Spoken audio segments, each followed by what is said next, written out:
Welcome to this tutorial. In this video, I am going to demonstrate on how approval workflows trigger when a cost and schedule variance is done by a teammate within a planning board for a particular project. Once the user navigates to the project's application, he or she can simply click on any project and navigate to the planning board of the same.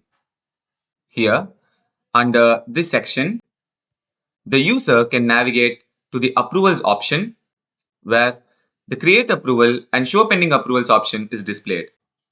If any changes are made within any activities, say for example, the activity percentage has been submitted, the changes are detected by the planning board and the create approval button once clicked can trigger a workflow approval with the respective approval stakeholders loaded.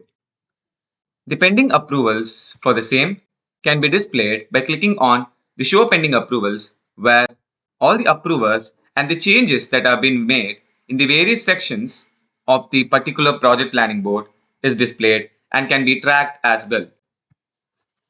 Comments can also be toggled within the same.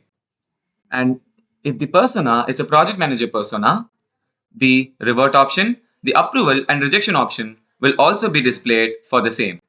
This is how the approval workflow works within the project planning board. Thank you for watching.